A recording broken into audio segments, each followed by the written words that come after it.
तो general surgery का part 1 1 घंटे का वीडियो है और आधे घंटे में निपटाना है। ठीक है, काम की चीज़ ही बोलनी है अपने को। डे केयर सर्जरी या सेम डे सर्जरी मतलब कि एडमिट हुआ, एडमिट के बाद ही डिस्चार्ज भी हो गया विदिन 12 आवर्स, उसको सेम डे या डे केयर। फिर जो ओवरनाइट स्टे है मतलब कि 23 hour admission plus early morning discharge जो यूके यूएस में होता है। याद रखना ओवरनाइट में it's not more than 1 day. ठीक है, अर्ली मॉर्निंग डिस्चार्ज तो है ही प्लस लेकिन 23 आवर तक ही एडमिशन है। याद रखना जो शॉर्ट स्टे सर्जरी है उसमें एडमिशन 72 आवर्स का है, तो कंफ्यूज नहीं होना है कि शॉर्ट स्टे है तो वो ओवरनाइट या डे केयर से कम होगा। नहीं, शॉर्ट स्टे सबसे लॉन्गेस्ट है, मतलब कि इन दोनों से। ठीक है, 72 आवर्स। फिर सिलेक्शन क्राइटेरिया है। फिर अदर क्राइटेरिया में याद रखना है कि बीपी कितना होना चाहिए, HbA1c लेस देन 8.5। ठीक है, और ये सुबह का जो OHA का जो है वो डोज वो अपने को स्किप करना है। फिर जो BMI है 40 और 38 है। एपिलेप्सी का सही से वेल कंट्रोल होना चाहिए। फिर कौन सा एनेस्थीसिया और एनाल्जेसिया यूज़ करते हैं, तो टीवा यूज़ करते हैं। ठीक है, और उसमें भी प्रोपोफॉल क्योंकि वो पॉन को कम करता है। फिर पोस्ट ऑफ एनाल्जेसिया में अपन ब्यूपीवाकेन डालते हैं। ठीक है, जो कार्डियोटॉक्सिक है, तो लॉन्ग टर्म पेन रिलीफ के लिए अच्छा है। फिर जो PO कॉम्प्लिकेशंस है उसमें मोस्ट कॉमन जो है पोस्ट डे केयर सर्जरी में that is nausea plus vomiting. ठीक है, एफएल स्कोर के साथ एसेस करते हैं। और जो मोस्ट कॉमन कॉम्प्लिकेशन है रिक्वायरिंग री एडमिशन इज़ हेमरेज। फिर पेन भी होता है पोस्ट ऑपरेटिव कॉम्प्लिकेशंस में। ये चीज़ याद रखनी सिलेक्शन क्राइटेरिया में कि जो मेडिकल क्राइटेरिया है, ठीक है, उसके अंदर physiological is more than chronological age. ठीक है, मतलब कि सपोज़ फिजियोलॉजिकल एज कम है, फिजियोलॉजिकल एज बंदे की अगर सही है, मतलब कि सपोज़ क्रोनोलॉजिकल एज कोई बंदा, क्रोनोलॉजिकल एज मतलब कि सपोज़ कोई बंदा 65 ईयर्स का लेकिन इसकी बॉडी एकदम 40 साल जैसे, जैसे कि ब्रायन जॉनसन, तो वो it is declared, he is declared as fit. Okay, तो फिजियोलॉजिकल एज को अपन ज़्यादा कंसिडर करते हैं मोर देन क्रोनोलॉजिकल एज। कोई 40 साल का भी बंदा है लेकिन वो 60 साल जैसा हो गया, पूरा बूढ़ा OBC है वो, तो वो अनफिट है। ठीक है, और ASA स्टेटस मोर देन 2 है अगर, तो केयरफुल रिव्यू होगा। ठीक है, इन्वॉल्व करेंगे एनेस्थेटिस्ट को। और मेडिकल में हुई कि BMI तो लेस देन 40 होना ही चाहिए। ठीक है, सॉरी वापस मैं बोल रहा हूँ, if BMI is less than 40 this alone is not a Contra indication, मतलब BMI मोर देन 40 पे भी सर्जरीज कर सकते हैं। फिर जो अपना ये एलिजिबिलिटी है बेस्ड ऑन ASA ग्रेड, तो 1 और 2 के अंदर क्या है कि जो 3 है उसके अंदर एक integrated day care surgery centre है, बड़ा इंटीग्रेटेड है। 1 और 2 में stand alone day care unit चल सकता है। मतलब stand alone day care unit का मतलब है कि stand alone day care unit मतलब वहाँ पे कोई ऐसा ये कार्डियो पल्मोनरी बाईपास मशीन या कार्डियक बैकअप ICU फैसिलिटी ऐसा नहीं है। ठीक है, तो 1 और 2 ASA के लिए सही है। 3 के अंदर आपको सब ICU और सब कुछ बड़ी बड़ी चीज़ें चाहिए आपको। ठीक है, इंटीग्रेटेड पूरा बड़ा सा डे केयर सर्जरी सेंटर। जो HbA1c लेस देन 8.5 होना चाहिए, BP 180/100 से कम होना चाहिए। मॉर्निंग डोज OH इसलिए स्किप करना ताकि hypoglycaemia is more dangerous than hyperglycaemia. ठीक है, अगर ग्लूकोज थोड़ा सा ज़्यादा है तो चलेगा लेकिन कम नहीं होना चाहिए।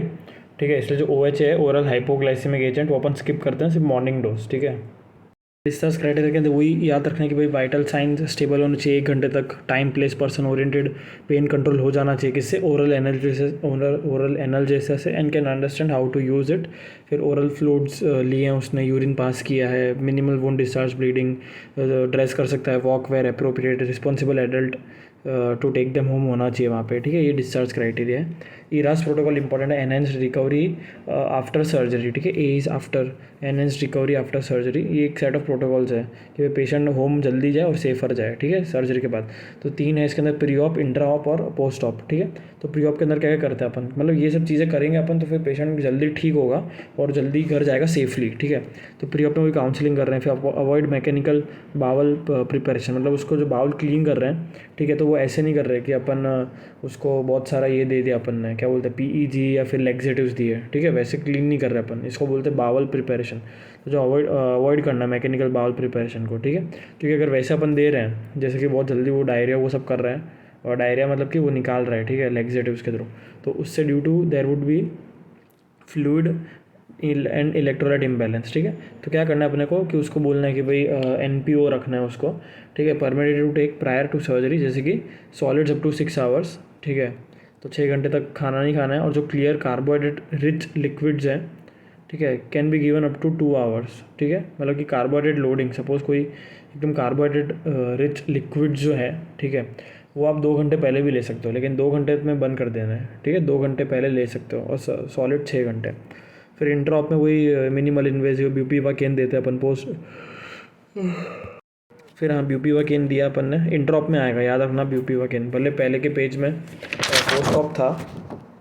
ठीक है, पहले मैं पोस्ट ऑप एनाल जैसे हमें ब्यूपीवाकेन था, यहाँ पे इंट्रॉप लिखा है, इरास के अंदर इंट्रॉप में ब्यूपीवाकेन है और patient vomit nausea vomiting prophylaxis, ठीक है। Question at least 2 classes of medications देना है, इंट्रॉप में 2 क्लासेस ऑफ मेडिकेशन देना है। फिर पोस्ट ऑप के अंदर वो ये कि एनसेड यूज़ करो, अवॉइड ओपियोइड्स, ठीक है। पोस्ट ऑप में avoid opioids, within 24 hours ambulate, ये सब करना है, ड्रेन्स अवॉइड करना है, ठीक है। और प्लान अर्ली रिमूवल। फिर अपना ये क्या कलर कोडिंग आता है कैन्यूला का, ठीक है। तो वाइट इज़ 17, वायलेट इज़ 26, फिर pink is 18, blue is 20, sorry pink is 20, green is 18, ठीक है। Green signal pink, green is 18, pink is 20, grey 16, orange 14। फिर ये सब फ्लो रेट याद रखना, मेन तो ग्रीन का 96 है, ठीक है, और कम होता जाएगा तो 20 to 24 ये सब, ठीक है, बेसिक है ये सब। क्वेश्चन करेंगे तो समझ में आएगा। Superficial thrombophlebitis most common complication है, कॉर्ड लाइक टेंडर स्वेलिंग हो रही है, ठीक है, वीक्स लगते हैं।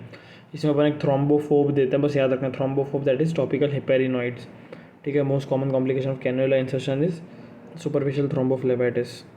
सर्जिकल सेफ्टी चेकलिस्ट, इसके अंदर साइन इन, टाइम आउट और साइन आउट याद रखना है, ठीक है।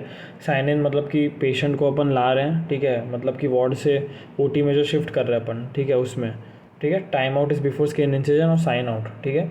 तो वो ये कि साइन इन मतलब कि before induction of anaesthesia, induction नहीं किया उसके पहले जो है वो साइन इन है, ठीक है। यहाँ पे 4 पॉइंट ही मेन याद रखना है कि साइड मार्किंग होगी, एलर्जीज़ के बारे में, मतलब जो भी अपना जो एनेस्थेटिस्ट जो काम करता है वो जो प्री ऑप जो करता है, तो काइंड ऑफ वो सब हो गया साइन इन के अंदर, ठीक है। पेशेंट की आइडेंटिटी, साइड प्रोसीजर, कितना ब्लड लॉस होगा, ठीक है, याद रखना। Evaluate risk of blood loss is sign in, and anaesthetist जो सर्जन जो कंफर्म कर रहा है एंटीसिपेटेड ब्लड लॉस है वो टाइम आउट है, ठीक है। और जो प्रोसीजर नेम है वो टाइम आउट में आ रहा है, एंटीबायोटिक प्रोफाइलैक्सिस, एनेस्थेटिस्ट बताएगा actual loss, nurse surgeon specific labelling, ये सब साइन आउट में आएगा। ओटी जोन्स याद रखना है, ठीक है, सिंपल ही है, याद ही रखना है, इसमें कुछ नहीं है। फिर ओटी पोजीशंस में आता है तो सुपाइन में मोस्ट कॉमनली यूज्ड है, ठीक है। एब्डोमिनल प्रेस सर्जरीज में। फिर जो ट्रेंडलेनबर्ग है ये अपना पेल्विक सर्जरीज में होगा, क्योंकि ट्रेंडलेनबर्ग में क्या कि लेग अप हेड डाउन, ठीक है। तो जो एब्डोमन है वो एकदम हेड की तरफ चला गया, ठीक है, तो अपने को ये पेल्विक सर्जरीज ईजीली कर सकते हैं अपन, ठीक है। जो रिवर्स ट्रेंडलेनबर्ग सर्जरीज है उसके अंदर अपर एब्डोमिनल सर्जरीज करेंगे, जैसे कि लैप कोली है, ठीक है। तो जो लैप कोली है उसके अंदर क्या हो रहा है कि अपर जा रहा है, अपर एब्डोमिनल है। अगर लाइक सपोज अपना हेड ऊपर है और ये जो पैर है नीचे आ रहे हैं, ठीक है, जो रिवर्स ट्रेंडलेनबर्ग है, तो ऑफकोर्स अपना जो बावल है वो नीचे जाएगा तो अच्छा ये सर्जरी करने के लिए, ठीक है। तो याद रखना अपर एब्डोमिनल सर्जरीज में अपना ये आता है, अपर एब्डोमिनल सर्जरीज़ में लैप कोली आता है, क्योंकि वो नीचे जो है लोअर एब्डोमिनल में तो इंटेस्टाइन वो सब है, तो अपर एब्डोमिनल में लैप कोली आएगा। फिर अपना ये रिवर्स ट्रेंडलेनबर्ग हो गया, लिथोटॉमी हो गया। लिथोटॉमी में अगर लेग सपोर्ट नहीं है तो कॉमन पेरोनियल नर्व इंजरी होगी, ठीक है। ट्रेंडलेनबर्ग रिवर्स ट्रेंडलेनबर्ग कंफ्यूज नहीं होना है। फिर अपना ये लेटरल किडनी पोजीशन, तो लेटरल किडनी में वही है कि अपन बस ये डर रहता है कि ब्रेकियल प्लेक्सस इंजरी ना हो, ठीक है, due to hyperextension of the arms, ठीक है। और वही किडनी वाली प्रोसेस नेफ्रेक्टॉमी, नेफ्रो जो भी है नेफ्रो वाली, थोरेकोटॉमी भी होता है इसके अंदर। ये इमेज देख लेना लेटरल किडनी का। फिर prone position, spinal pilonidal sinus, sitting है फाउलर, ठीक है। ये पोस्टीरियर क्रेनियल फोसा प्रोसीजर्स के लिए है। एडवांटेज इसका कि गुड एक्सपोजर, ब्लडलेस फील्ड, बस ये कि एयर एम्बोलिज्म हो सकता है, ठीक है। फिर सिटिंग है फाउलर्स के अंदर मतलब कि एयर एम्बोलिज्म मतलब कि 50 to 100 cc of air sucked into the when. 2 example है किस किस में होता है, like suppose thyroid head and neck surgeries में वेन निक हो गई तो सडन डीसैचुरेशन, ठीक है, बिकॉज एयर सक्ड इन है। या फिर ऑपरेटिंग इन सिटिंग पोजीशन या फाउलर में। सिग्निफिकेंस क्या है, हाँ, मैनेजमेंट क्या है ऑफ सस्पेक्टेड एयर एम्बोलिज्म, याद रखना ड्यूरांट्स पोजीशन, तो याद रखना कि सिटिंग है फाउलर से होता है एयर एम्बोलिज्म। और जो ड्यूरांट पोजीशन है, Durant is left side, left lateral, ठीक है, मतलब कि लेफ्ट साइड अपन सो गए तो जो एयर है वो हमेशा ऊपर की साइड रहती है, तो जो अपने को क्या करना है कि लेफ्ट वेंट्रिकल में नहीं जानी चाहिए air, left side of left heart circulation में, तो राइट वेंट्रिकल राइट साइड में रहनी चाहिए, ठीक है। तो राइट साइड अप होनी चाहिए, तो यहाँ पे अपन लेफ्ट साइड करवट ली तो राइट साइड अप हो गई, ठीक है ना। और लेग्स अप होने चाहिए, ठीक है। तो air remains in the right side of heart, तो ईजी एस्पिरेशन हो सकता है। इमेज गाइडेड करना है अपने को, USG वॉट एवर, तो right side of the heart में रहेगा तो सही है, तो ईजी एस्पिरेशन हो सकता है, ठीक है। अब सपोज अगर मैं लेफ़्ट साइड करवट लेता हूँ, ठीक है। तो जो मेरा लेफ़्ट वेंट्रिकल है वो ऊपर चला जाएगा, तो वो तो गलत है, मर जाएगा पेशेंट। राइट साइड होगा तो ईजी एस्पिरेशन होगा। सर्जिकल ब्लेड में बस 11 याद रखना है, जो पॉइंटेड है, स्टैब ब्लेड है, ठीक है, एकदम स्टैब है, ठीक है। इंसिजन IND के लिए और आर्टिलोटॉमी के लिए यूज़ होता है। ब्लेड हैंडलिंग भी ईजी है। बार्ड पार्कर हैंडल है, ठीक है। किडनी ट्रे में है। Incisions made from far to near. Langer's lines, ठीक है। AK relaxed tension lines. Perpendicular lines are perpendicular to action of underlying muscle, ठीक है। और incisions are made parallel to the lines to give good scar, ठीक है। अच्छा healing होगा, क्योंकि वैसे कोलाजन डिस्ट्रीब्यूशन ऐसा होता है, उसके पैरेलल करना है अपने को, इंसिजन देना है। Lines are perpendicular to action of underlying muscle, ठीक है। जो मसल उसका परपेंडिकुलर अपना लाइन्स है, लेकिन जो इंसिजन है वो अपन पैरेलल टू लाइन्स दे रहे हैं। फिर एनर्जी सोर्स में monopolar, unipolar versus bipolar, image based question आएगा, ठीक है। तो जैसे कि जो यूनिपोलर है उसी को पेन जैसा स्ट्रक्चर है, ठीक है। जहाँ पे yellow means cut, blue means coagulate, ठीक है। पहले कट किया, फिर जो खून है उसको कोगुलेट कर दिया अपन ने, ठीक है। तो इसमें कट कोगुलेट दोनों आया। इसमें कॉटरी पैड यूज़ होता है। और जो अपना प्रोंग है, प्रोंग वाला पूरा मशीन एक डब्बा दिख रहा है, ठीक है, दैट इज़ बायपोलर। तो एक बज़वर्ड है मोनोपोलर कॉटरी का, दैट इज़ कॉटरी पैड, ठीक है। मतलब कि इसमें फ्लो ऑफ करंट की टिप जो है अपना कॉटरी का, जिसको बोवी बोलते हैं, वहाँ से अपनी जो बॉडी है, अब बॉडी से वापस जो करंट है वो जाएगा टू द कॉटरी पैड, ठीक है। फिर कॉटरी पैड से वापस से इधर आ जाएगा, कहाँ पे, मशीन में, ठीक है। और मशीन जो इससे लिंक्ड है अपनी इससे कॉटरी से, ठीक है। तो ऐसे पूरा सर्किट कंप्लीट हो रहा है। अब क्या, जो कॉटरी पैड है तो वही वेल वेस्कुलराइज्ड एरिया पे ये प्लेस्ड है, ठीक है। वेल वेस्कुलराइज्ड और वाइड एरिया होना चाहिए कॉन्टैक्ट। अगर स्मॉल है तो बर्न्स हो जाएगा अटैचमेंट साइड पे, ठीक है। बहुत सारा करंट जनरेट होगा तो बर्न्स हो गया। डिसएडवांटेज क्या कि अगर कोई भी वाइटल स्ट्रक्चर है, एंड आर्टरीज है, ठीक है, तो नियर बाय नर्व्स पे, एंड आर्टरीज पे थर्मल डैमेज हो सकता है। कार्डियक कंडक्शन जो है उसके साथ इंफरेंस हो सकता है, ठीक है। तो avoided, it is avoided close to end arteries, ठीक है। बस ये याद रखना है, avoided close to end arteries. फिर avoided in patient with cardiac pacemaker, ठीक है, वही कोई कार्डियक कंडक्शन का लोचा है, ठीक है। अब बाइपोलर पे आता है तो वही फ्लो ऑफ जो करंट है वो लोकली कंप्लीट हो गया। कैसे, जो दो प्रोंग है तो प्रोंग 1 फिर बॉडी फिर प्रोंग 2, याद रखना है। No cautery pad, pacemaker के साथ यूज़ कर सकता है, ठीक है। और ये सिर्फ कोगुलेट करता है, लेकिन नो कटिंग इन बाइपोलर, ठीक है। सर्जरीज कौन सी तो थायराइड, पैरोटिड, पिनाइल, जिसकी पिनाइल एंड आर्टरी है, ईयर लोब्यूल, लेकिन इनके अंदर यूज़ कर सकते हैं अपन, ठीक है। वाइटल और एंड आर्टरीज में अगर यूज़ करना है तो बाइपोलर कॉटरी यूज़ करेंगे। तो मोनोपोलर वर्सेस बाइपोलर में यही, एक तो बाइपोलर हो गया, ठीक है, जिसके अंदर पेस मेकर में यूज़ कर सकते हैं और सिर्फ कोगुलेट करता है, प्रॉन्ग्स है, ठीक है। प्रॉन्ग एक से फर्स्ट प्रॉन्ग से सेकंड प्रॉन्ग में करंट जा रहा है तो कंप्लीट हो रहा है। फिर मोड ऑफ करंट, तो कटिंग और कोगुलेशन याद करना है कि कटिंग सिर्फ इसमें प्रेजेंट है, both cutting and coagulation in unipolar, ठीक है। और दो मोड है, कटिंग मोड, कोगुलेशन मोड। तो जैसे कि मोड ऑफ करंट है ये, तो कटिंग जो है उसके अंदर लो वोल्टेज है, ठीक है। मतलब ऐसा अपने को एम्पलीट्यूड कम दिखेगा, मतलब कैसे ऊपर नीचे कम वो है लेंथ, मतलब जो भी लो वोल्टेज है और कंटिन्यूस है, और ये टिश्यू को कट करेगा। और कोगुलेशन के अंदर हाई वोल्टेज है, अल्टरनेटिंग है, लेकिन बीच में गैप दिख रहा है, ठीक है, ये ब्लीडिंग को स्टॉप करेगा। तो अदर मोड में क्या है कि ब्लेंड मोड और फल्गुरेशन मोड है, ठीक है। ब्लेंड मोड मतलब कि मिक्स है, फल्गुरेशन मतलब कि ये पीक वोल्टेज आ रहा है और बाकी एवरेज वोल्टेज आ रहा है, बस याद रखना फल्गुरेशन के अंदर पीक और एवरेज वोल्टेज आता है, ठीक है। ब्लेंड मोड अलग है। फिर हार्मोनिक स्कैल्पेल आ गया, जिसके अंदर कोगुलेशन हो रहा है बट हीट नहीं प्रोड्यूस हो रही, अल्ट्रासोनिक है ये। यहाँ पे एक ब्लेड है जो ऑसिलेशन होती है ना, ऑसिलेटरी ब्लेड है, 20,000 to 50,000 हर्ट्ज का ऑसिलेशन है इसके अंदर। एडवांटेज का है कि इसमें हार्मोनिक स्कैल्पेल में प्रिसाइज कट हो रहा है, can cut through scar tissue, जो स्कार टिश्यू है उसके थ्रू कट कर सकता है। Can be used close to vital structure, जो अपना बाइपोलर में भी था, ठीक है। फिर ड्रेन्स, सूचर नॉट्स, ड्रेन्स के अंदर वही कि कॉरुगेटेड रबर ड्रेन है, वो ओपन है, मतलब कि अचानक पूरा ड्रेन करके बाहर ही चला जाएगा, ठीक है। तो थोड़ा गंदा है, मतलब अब यूज़ नहीं होता। एब्सेस कैविटीज़ में यूज़ होता है। ये डिसएडवांटेज है कि यही पस ड्रेन्स आउट, तो वो ड्रेसिंग को ख़राब कर देगा, क्योंकि पस बाहर आ जाता है, ठीक है। फिर आता है अपना ये रोमोवेक ड्रेन, ठीक है। तो जो रोमोवेक ड्रेन है उसके अंदर बैग है, ठीक है। ये सब अब क्लोज ड्रेन्स की बात कर रहे हैं अपन, ठीक है। सिर्फ एक ही ओपन है, ठीक है, कॉरुगेटेड रबर ड्रेन जो पहले यूज़ होती थी। अभी क्लोज ड्रेन्स के अंदर रोमोवेक सक्शन ड्रेन, तो यहाँ पे नेगेटिव प्रेशर एक्सर्टेड है, ठीक है। मतलब प्रेस करेंगे तो नेगेटिव प्रेशर एक्सर्ट होगा, है ना। और जैसे वो रिलीज़ करेंगे तो नेगेटिव प्रेशर डेवलप होगा तो खींच लेगा अंदर। तो used after mastectomy, thyroidectomy and neck dissection, ठीक है। 3 जगह पे रोमोवेक सक्शन ड्रेन यूज़ होता है। फिर मिनीवैक ड्रेन जो है स्मॉलर वर्जन है, सेम प्रिंसिपल है, बस छोटा है साइज़ में। फिर जो जैक्सन प्राट है सेम अपना रोमोवैक की तरह है, लेकिन इसके अंदर बैक की जगह एक बल्ब है, ठीक है, और एक फ्लैट ट्यूबिंग है जो फ्लैट है पूरी, ठीक है, फ्लैट ट्यूबिंग है जैक्सन प्राट। और एब्डोमिनल ड्रेन है, ये एब्डोमिन में प्लेस करेंगे, नो नेगेटिव प्रेशर। यहाँ पे सिंपल सा एक बैग है, ATPL लिखा है, ये सिंपल एक कोथड़ी जैसा दिख रहा है अपने को, ये है। और एक अंडर वाटर सील बैग है, जो नीचे जो मार्किंग्स है वहाँ तक पानी भरते हैं अपन, ठीक है, तो फिर पानी ताकि खींचे ना अंदर, ठीक है, प्रिवेंट्स एयर गेटिंग सक्ड इन, वो कॉन्सेप्ट आता है पूरा न्यूमोथोरैक्स उसके अंदर। तो कंफ्यूज नहीं होना एब्डोमिनल ड्रेन और अंडर वाटर सील बैग के बीच में।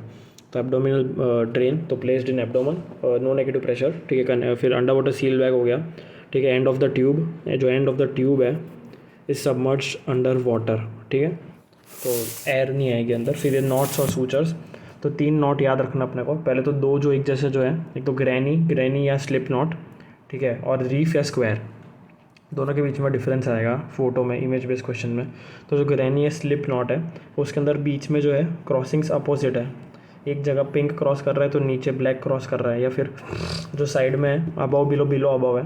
और जो रीफ है स्क्वायर है जो स्ट्रॉन्ग है, ठीक है, उसके अंदर वो सिक्योर है, सिक्योर नॉट है, खुल नहीं जाती इजीली। तो दोनों जगह या तो पूरा ही पिंक पिंक आ रहा है, ठीक है, या एक उस पर वो आ रहा है, मतलब बिलो बिलो दिख रहा है अपने को, ब्लैक पूरा बिलो बिलो है, ठीक है, और पिंक अबव अबव है, दोनों सेम साइड है, तो वो रीफ या स्क्वायर है, ठीक है। 2 throws followed by single throw, ठीक है।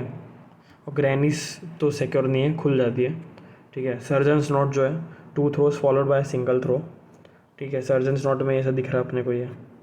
तो जो भी स्क्वायर नीफ, स्क्वायर और रीफ सेफ है, स्क्वायर या रीफ, ठीक है। एसआर को अच्छे से आते ही सूचर लेना, ठीक है, तो उसको अच्छे से आता है, नॉट बांधना मतलब कि, तो एसआर तो स्क्वायर या रीफ मतलब कि सेफ है, ठीक है। ग्रैनी तो हुई स्लिप है, ग्रैनी स्लिप हो जाती है ना कहीं से।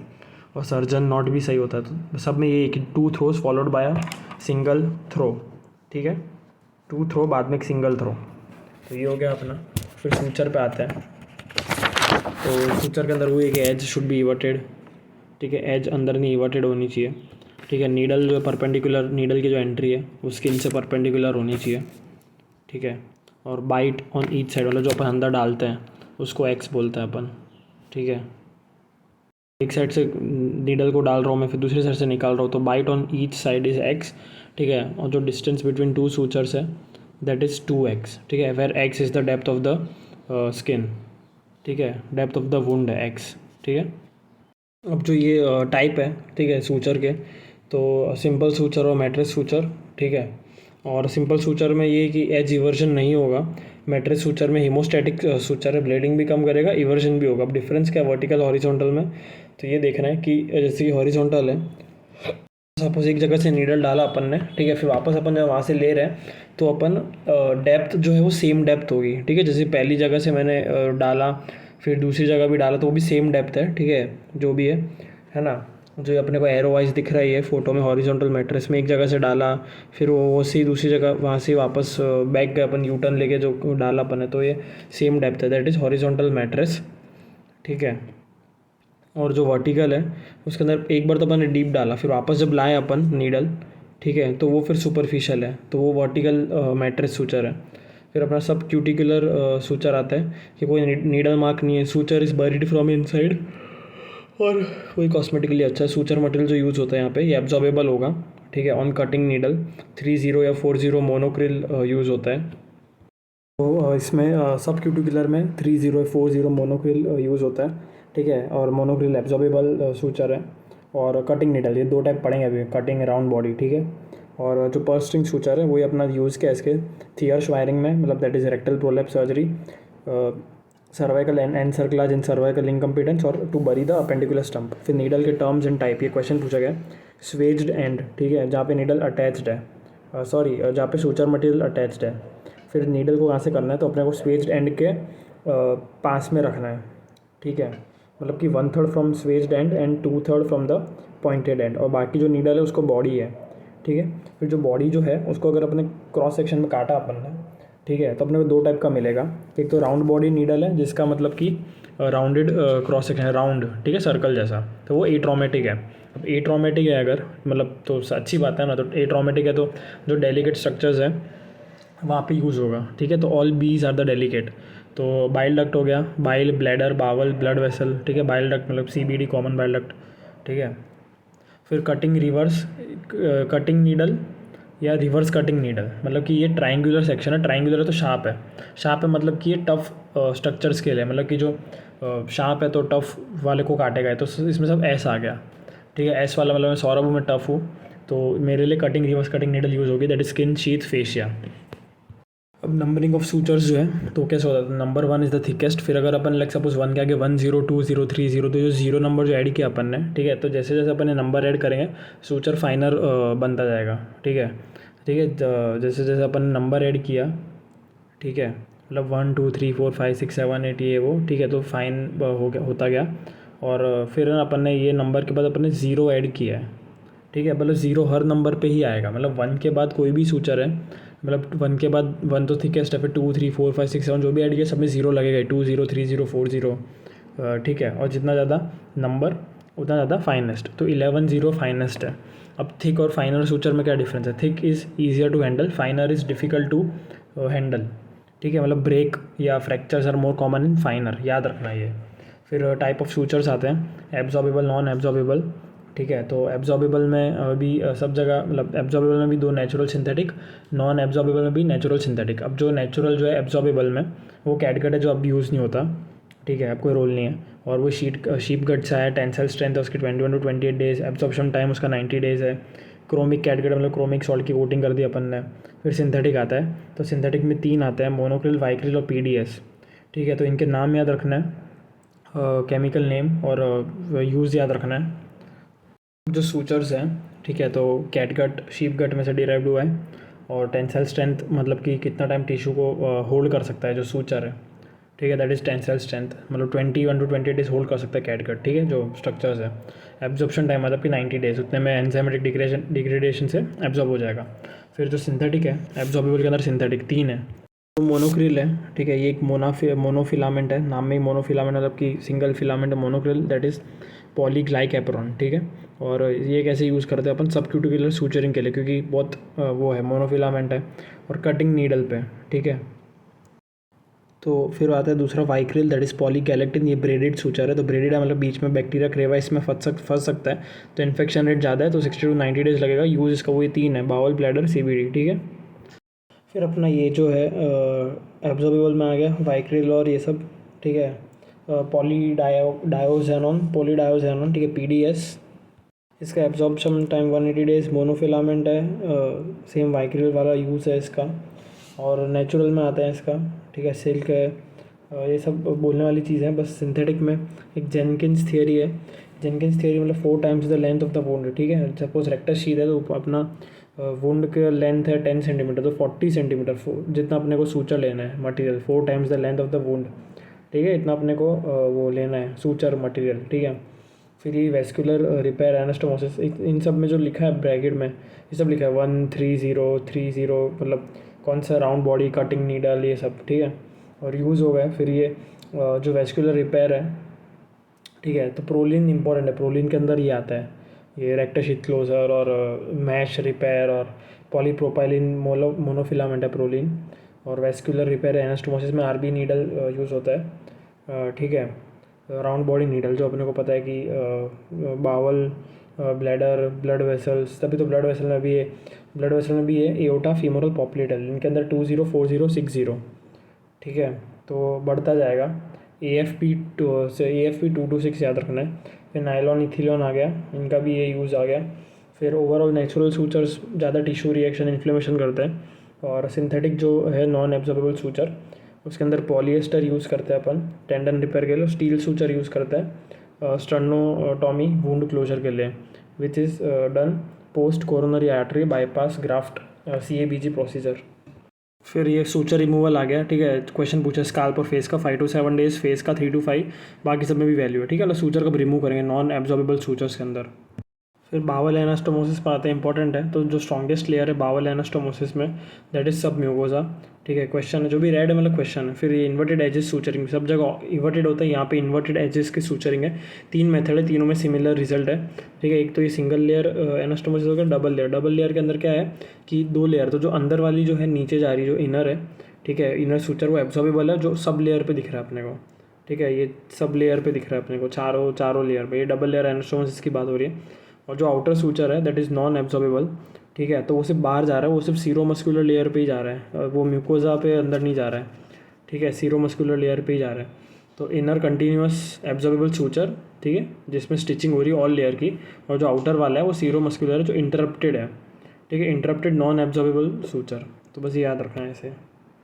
सिंगल लेयर में डायग्राम में याद रखना है कि ये जो जिगजैग जो है ये, ठीक है, विलाई जैसा ये अपना म्यूकोसा है। तो सिंगल लेयर में जो है यहाँ पे एक्स्ट्रा म्यूकोजल पे स्टिच अप्लाई किया। एक्स्ट्रा म्यूकोजल मतलब कि सिंगल लेयर में एक्स्ट्रा म्यूकोजल है, मतलब कि ये म्यूकोजा इन्वॉल्व नहीं किया, जो अपने को दिख भी रहा है, धागा म्यूकोजा के थ्रू नहीं जा रहा है। ठीक है, तो एक्स्ट्रा म्यूकोजल है ये। फिर ये अपना सर्जिकल स्टेपलर पे आते हैं, लीनियर और सर्कुलर। ठीक है, इनके यूज़ याद रखना है, फोटो ध्यान पे रखना है। ठीक है, bowel anastomosis, sleeve gastrectomy, Zenker's diverticulum, फिर सर्कुलर में haemorrhoidopexy, LAR for rectal cancer surgery. ठीक है, स्लीव गैस्ट्रेक्टोमी अपना बेरेटिक वाला है। पोस्ट ऑफ फीवर के कॉज क्या है, तो डे 1 to 7 में आता है। डे 1 पे ही जो हो रहा है वो एटेलेक्टेसिस है, कोलेप्स ऑफ एल्वियोलाई हो रहा है। तो इसको कैसे प्रिवेंट करेंगे, तो अपने को लंग को एक्सपांड करना है। ठीक है, ज़्यादा सांस लेना है, ज़्यादा या वो करना है अपने को। ठीक है, ज़्यादा इनहेल करना है या एक्सहेल करना है, वॉट। ठीक है ना। तो प्रिवेंशन कैसे होगा इसका, एक तो चेस्ट फिजियोथेरेपी, उसके अंदर अपन यूज़ करते हैं ये अपना इंसेंटिव स्पायरोमीटर। ठीक है, उसको बॉल्स होंगी 3 बॉल, उनको फुलाना है। ठीक है, फिर pain control, steam inhalation, smoking नहीं करना। ठीक है, महीने भर पहले, ये भी एक प्रिवेंशन है एटेलेक्टेसिस का। फिर डे 2 to 3। ठीक है, तो ये बस ऐसा नहीं कि फिक्स यही डे पे होता है, पर मोस्ट कॉमनली ये दिनों पे ये सब होता है। ठीक है, मतलब निमोनिया डे 2 3 है तो 4 डे पे भी हो सकता है। ऐसे सारा ही जो डे 3 पे भी हो सकता है, बट ये बस कॉमन है। तो डे 2 या 3 पे सुपरफिशियल थ्रोम्बोफ्लेबिटिस है, UTI मोस्ट कॉमन, HAI हो रहा है। ठीक है, मतलब UTI जो है, और जितने भी HAI हो रहे हैं, ठीक है, ये आफ्टर सर्जरी। ठीक है, तो उसमें most common infection is UTI। Pneumonia हो गया डे 4 to 5 में, SSI DVT। डे 6 में बर्स्ट एब्डोमिनल वुंड डेहिसेंस हो गया। ठीक है, ये फोटो SSI का। फिर निमोनिया में ये मिडल लोब कंसोलिडेशन दिख रहा है। फिर डे 7 पे इंट्रा एब्डोमिनल एब्सेस या कलेक्शन होगा। ठीक है, फिर SSI का डेफिनेशन की wound infection with in 30 days of surgery. ठीक है, या फिर एक इम्प्लांट डाला अपन ने with in 1 year of surgery. ठीक है, फिर ये 2 स्कोर याद रखना, एसेप्सिस और साउथैम्पटन। ठीक है, बस बोलना है, इसके अंदर कुछ है नहीं। फिर DVT प्रोफाइलेक्सिस के लिए अपन न्यूमेटिक कंप्रेशन स्टॉकिंग यूज़ करते हैं, जो अपने से फूलता रहता है। ये जो कंप्रेशन स्टॉकिंग जो है ये ऊपर से फूलता रहता है, तो स्टेसिस को रोकेगा। ठीक है, ब्लड वो कोगुलेबल स्टेट में नहीं आएगा। तो 2 हैं इसमें, न्यूमेटिक एंटी DVT स्टॉकिंग से एक। ठीक है, तो जो ये एंटी DVT स्टॉकिंग है न्यूमेटिक वाली, ठीक है, नॉर्मल है, इस पर कोई नंबर नहीं है। और जो एंटी शॉक गारमेंट है, ये जो दिख रहा है एक नंबरिंग है जिसमें 1 2 3 4 जो भी है 2 3, एक शॉक के लिए है। ठीक है, एक DVT के लिए, एक एंटी शॉक, एक एंटी DVT। फिर वही अपना बर्स्ट एब्डोमेन आया। ठीक है, कि रेक्टल शीथ खुल गया पूरा, तो बावल एक्सपोज हो जाएगा, बावल बाहर आ सकता है। तो इसमें क्या होगा ना कि large quantity of clear fluid निकलेगा वुंड से, क्लियर सीरस फ्लूइड। तो सीरस फ्लूइड साइन है, सैल्मन फ्लूइड साइन बोलते हैं इसको। ठीक है, ये फोटो IBQ पूछते हैं, बर्स्ट एब्डोमेन। और इसका जो ट्रीटमेंट है डेफिनेटली तो रीसुचरिंग किया रेक्टल शीथ को। ठीक है, लेकिन जो मैनेजमेंट जो है इसका इमरजेंसी में, दैट इज़ यूरो बैग और बोगोटा बैग लेप्रोस्टॉमी। ठीक है, लेप्रोस्टॉमी। तो क्या करेंगे, एक वो यूरो बैग का कट सेक्शन लिया और वो फिर अपने रेक्टल शीथ के साथ सूचर कर दिया अपन ने। ठीक है, तो फिर वो बाहर नहीं निकलेगा फ्लूइड। कौन से फैक्टर है which are predisposing to burst abdomen. ठीक है, बर्स्ट एब्डोमेन मतलब रेक्टल शीथ फट जाएगा ऐसा। तो पेशेंट फैक्टर्स है और सर्जरी फैक्टर्स है। ठीक है, सर्जरी फैक्टर्स में अगर मिड लाइन इंसिजन है, emergency surgery, continuous suture, large bite है। ठीक है, मतलब शॉर्ट वाला जो होता है वो अच्छा है। ठीक है, शॉर्ट में आइडियल 0.5 से ज़्यादा बाइट लिया है तो फटेगा। ठीक है, फिर शॉर्ट थ्रेड है, जो अपने जेंकिंस रूल पढ़ा था कि जितना ज़्यादा लंबा लेते हैं 4 times तो अच्छा रहता है। तो शॉर्ट थ्रेड है, तो ये सब फैक्टर्स में बढ़ेगा। फिर इंट्रा एब्डोमिनल एब्सेस आता है। ठीक है, तो जो इंट्रा एब्डोमिनल एब्सेस है तो मोस्ट कॉमन सेट ओवरऑल, और एक एम्बुलेटरी पेशेंट में पेल्विस या पाउच ऑफ डगलस आएगा, और कोई सुपाइन पेशेंट लेटा हुआ है। ठीक है, तो उसके अंदर मोरिसन से हिपेटोरीनल पाउच आएगा। ठीक है, और प्रेजेंटेशन का होता है फीवर है, चिल्स, राइगर्स। फिर पेल्विक एब्सेस जो होता है तो उसमें पेल्विक डायरिया होता है, क्योंकि क्या होता है ना कि जो पेल्विक एब्सेस है वो धीरे धीरे नीचे जाता है और जो रेक्टम है उसको इरिटेट करता है, और इरिटेट करता है तो फिर म्यूकस बहुत ज़्यादा बनता है, इसलिए फिर वो डायरिया होता रहता है। ठीक है, तो repeated episodes of loose stools plus mucus होता है। और ये जो फोटो है ये पेल्विक एब्सेस की CECT की फ़ोटो है। यहाँ पे पिगटेल कैथेटर से इमेजिंग गाइडेंस से अपन निकालते हैं। ठीक है, इंट्राएब्डोमिनल एब्सेस को। फिर टाइप ऑफ वुंड्स आता है। CECT में क्वेश्चन, ये जो सर्कल किया है ये एप्सेस है। ठीक है, पेल्विक एप्सेस है। ठीक है, पिगटेल कैथेटर का ये इमेज बेस्ड क्वेश्चन आ सकता है। फिर ये वुंड पे आते हैं अपन। ठीक है, तो क्लीन कंटेमिनेटेड और डर्टी वुंड। ठीक है, तो एग्जांपल्स याद रखना है, इनका प्रोफाइल एक्सेस याद रखना है अपने को। ठीक है, तो जो क्लीन वुंड है, ठीक है, उसके एग्जांपल याद रखने हैं। तो जो क्लीन इंसाइज वुंड है उसके अंदर thyroid, breast, CABG, knee replacement, uncomplicated inguinal hernia surgery आएगा। ठीक है, और ये क्वेश्चन है, जितने भी रेड वाले सब क्वेश्चन है कि क्लीन वुंड में there is no role of prophylactic antibiotic. ठीक है, एक्सेप्ट व्हेन इम्प्लांट और मैश इज प्लेस्ड। याद रखना, इम्प्लांट और मैश। जो क्लीन कंटेमिनेटेड वुंड है इसके अंदर GI-GU सिस्टम है, बट इन्फ्लेमेशन नहीं है। ठीक है, कोई भी elective surgery, like suppose gall bladder निकाल रहे हैं अपन, कॉलेसिस्टेक्टोमी है या अपेंडेक्टोमी है, सॉरी, मतलब इलेक्टिव सर्जरी जो भी है, अपेंडेक्टोमी। ठीक है, पर इन्फ्लेमेशन नहीं है। ठीक है, यूरिनरी स्टोन निकाला बट UTI नहीं है, LSCS किया, तो ये सब है। लेप्रोस्कोपिक एब्डोमिनल हिस्टेक्टोमी है, बावल सर्जरी है, if the bowel is prepared, मतलब कि वॉश आउट अपने किया है अच्छे से। ठीक है, बावल सर्जरी तो 3% और 6 to 9%। ठीक है, फिर अपना ये आ गया कंटेमिनेटेड वुंड्स आ गया, ओपन कार्डियक मसाज। ठीक है, ब्रीच इन स्टेराइल प्रोटोकॉल है, 6 और 20 याद रखना है। इमरजेंसी कॉलेसिस्टेक्टोमी, लेकिन यहाँ पे इन्फ्लेमेशन है, लेकिन नॉन प्यूरिलेंट है, पर है इन्फ्लेमेशन। ठीक है, वही जो एग्जाम्पल क्लीन कंटेमिनेटेड के थे वो भी कंटेमिनेटेड में आ गया। ठीक है, और if the bowel is open well operating a case of intestinal obstruction. तो ये सब अपने को उससे ही पता चलेगा जितना अपन MCQ सॉल्व करेंगे। डर्टी वुंड में पस प्रेजेंट है, जितने भी abscess, peritonitis, faecal contamination, any neglected traumatic wound more than 6 hours, 7 to 8% और 20 to 40% है इसमें। हैंड हाइजीन है जो, ठीक है, उसका BTR में दिया अच्छे से। फिर इलेक्टिव OT लिस्ट में पहले क्लीन केसेस पोस्ट करेंगे अपन। ठीक है, अलग सपोज अभी कोई पस वाला है, कोई पाइलोनाइडल साइनस का केस है, तो ऑफकोर्स OT गंदा होगा, कहीं ना कहीं कुछ गिरा होगा ये, और फिर अपन क्लीन केस करें तो कंटेमिनेशन में ब्रीच आ सकता है, तो पहले क्लीन केसेस अपन करेंगे। For example like implant insertion हो गया। ठीक है, फिर ये कौन सी एरियाज है जहाँ पे हैंड वॉशिंग मिस हो जाती है, तो thumb, interdigital areas, finger tips, और मोमेंट्स ऑफ हाइजीन, तो 2 बिफोर 3 आफ्टर। ठीक है, बिफोर में पेशेंट को छूने से पहले और कोई भी एसेप्टिक क्लीन प्रोसीजर करने से पहले। आफ्टर में पेशेंट को टच किया, पेशेंट की सराउंडिंग को टच किया, या फिर कोई बॉडी फ्लूइड का एक्सपोजर, ये सब 5 मोमेंट्स ऑफ हैंड हाइजीन अपने खुद के लिए है। ठीक है, फिर soap and water sanitizer could भी यूज, पर वो सैनिटाइजर कब यूज़ नहीं करना, जो विजिबली सॉइल्ड है या टॉयलेट विजिट के बाद, तब अपन सोप एंड वाटर करते हैं। पार्ट्स प्रिपरेशन में याद रखना, शेविंग नहीं करना है, इन्फेक्शन बढ़ाता है, ट्रिम हेयर करना है। Cleaning of the part of the body में बीटाडीन अल्कोहल यूज़ करना है। एरिया कौन से क्लीन करते हैं, अगर एब्डोमिनल सर्जरीज है तो अपन निपल से मिड थाई में जाएंगे मेल्स के लिए। ठीक है, तो निपल से मिड थाई में, ठीक है, क्लीन में, इतना मतलब इतना क्लीन करना है अपने को, ये it is not the direction. ठीक है, इतना क्लीन किया पूरा मिड थाई तक। और फीमेल में इंफ्रा मेमोरी फोल्ड से लेके मिड थाई तक। जो डायरेक्शन की बात करते हैं वो अलग अलग है, कि एक में मिडल से लेटरल, एक में लेटरल से मिडल। तो सपोज जो एब्डोमन है उसमें एब्डोमन जो है उसमें मिड लाइन टू लेटरल जाएंगे अपन। ठीक है, क्लीनिंग में। और जो लिम्स है उसमें अपोजिट आएगा, उसमें लेटरल टू मीडियल जाएंगे। ठीक है, फॉलोड बाय फिर स्पॉन्ज डिस्पोजल, मतलब वो जो क्लीन किया उसको फेंक देना है, स्पॉन्ज है जिसको भी, जिसके थ्रू क्लीन किया है। और ये सर्कमफेरेशन क्लीनिंग है, मतलब बाहर से अंदर नहीं आएंगे, अंदर से बाहर जाएंगे। ठीक है ना, सर्कमफेरेशनली गोल गोल करते हुए फ्रॉम द इंसिजन साइड, जहाँ पे इंसिजन है पहले उसको क्लीन करेंगे, फिर वहाँ से बाहर जाएंगे। ठीक है, क्योंकि वही है ना कि पहले अंदर वाले पार्ट को क्लीन रखना है, फिर भले बाहर वाले। अब सपोज बाहर वाले को अपन अगर सर्कमफेरेशनली आउटवर्ड से इनवर्ड जा रहे हैं, मतलब कि from outward to incision side, तो ऑफकोर्स आउटवर्ड वाले जर्म्स जो है वो इंसिजन में जब क्लीन करेंगे तब वहाँ पे स्प्रेड हो सकता है, इसलिए from incision to mid line. और जो प्रोफाइलेक्टिक एंटीबायोटिक्स है ये अपने को 30 to 60 मिनट देना है, क्वेश्चन पूछा गया ये। ठीक है, और 4 घंटे बाद रिपीट करना है। ठीक है, 2 before 3 आफ्टर भी पूछा गया है ये। ठीक है, और वही हाइपोथर्मिया नहीं होने देना है, हीमोस्टैसिस करना है। अब आते हैं अपन सर्जरी के सेकंड पार्ट पे।